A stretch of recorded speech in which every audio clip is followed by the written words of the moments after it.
Good morning. First video for Dig Dug Dan and the crusher repairs. Now, this is a TCP High C40 machine. These were first produced in around about 2003 and they stopped production around about 10 years later. I have 5 of these machines, and anybody says that it's a really easy job to run and operate concrete crushers, they need to think again. So we're going to have a look at this first video.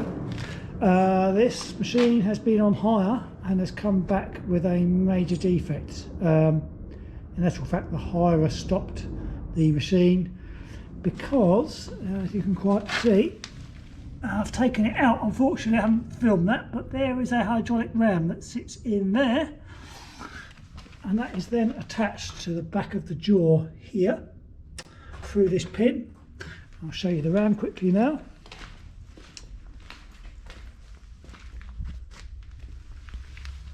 There is the ram, and if you notice, this lug here has snapped off, as that one.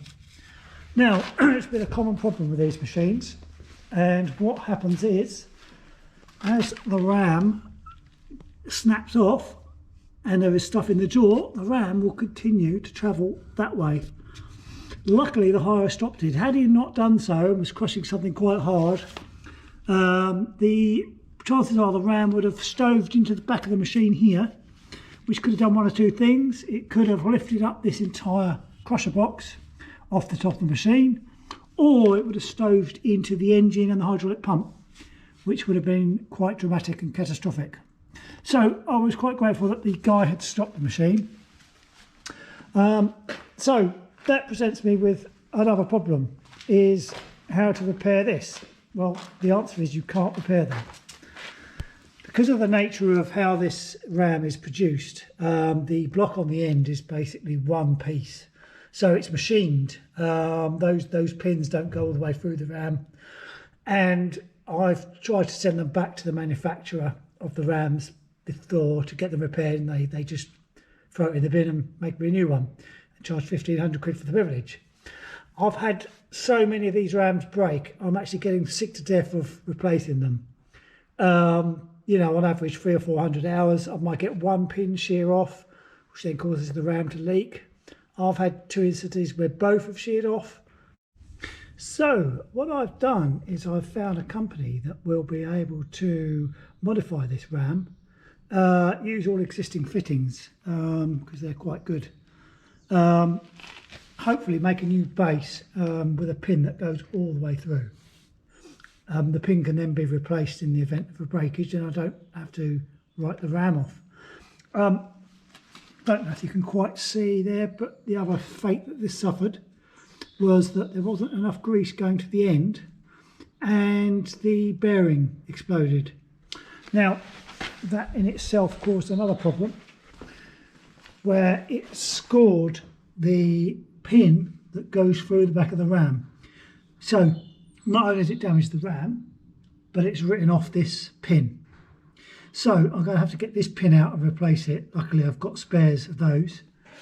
And you may wonder why it wasn't getting enough grease. Well, that inherent as another problem.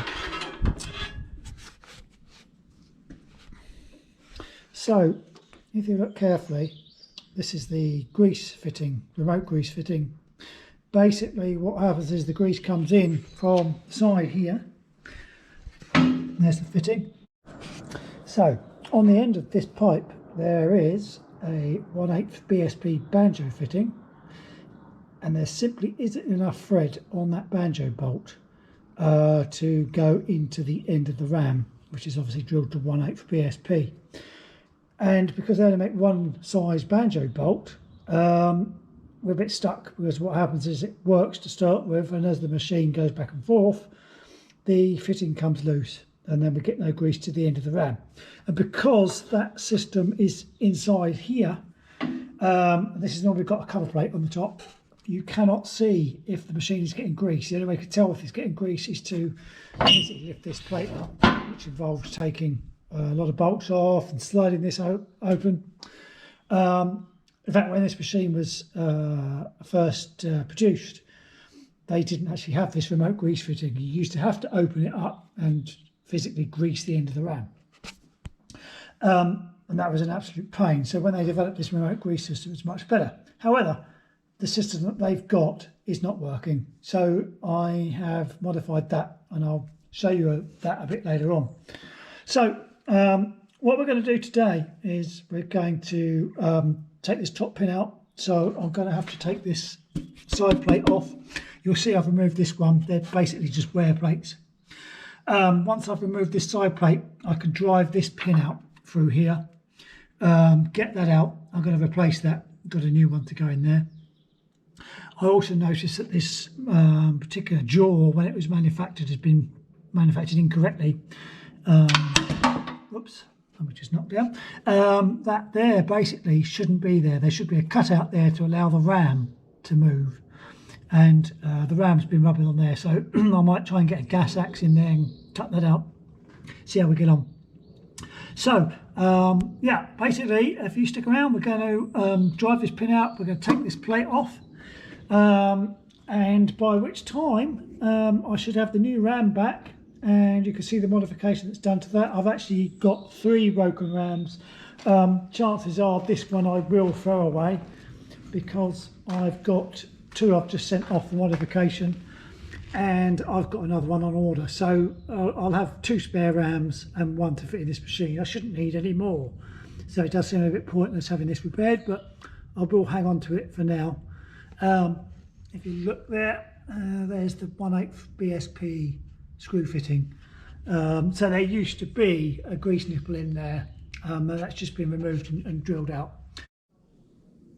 Okay, managed to stop the camera before I actually filmed taking the side plate out, but it's not very exciting. But what I do want to show you guys is the difference between the new pins that I've had manufactured to my spec and the existing pins. So first of all, let's just have a look at the existing pin.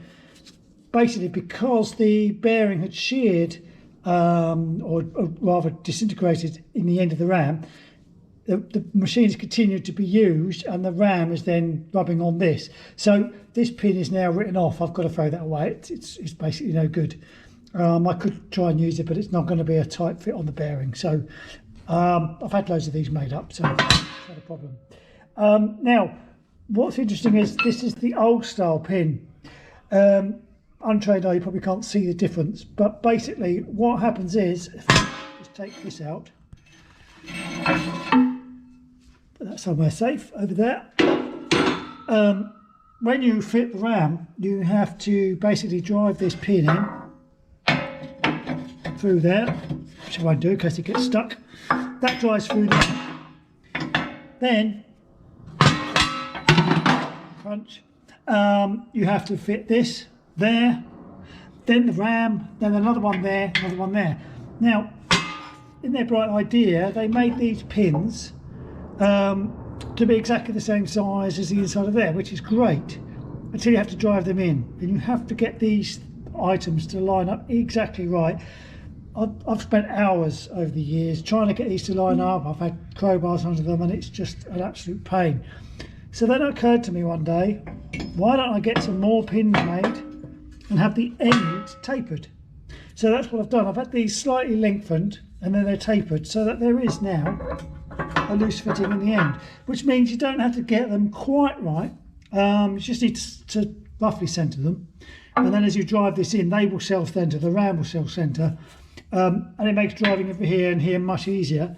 The pinholes still line up, so it just sticks out further that way, but it's not impeding with anything. So yeah, so hopefully we'll see that system when we fit the new rams in. Okay, let's wait for the new rams to turn up.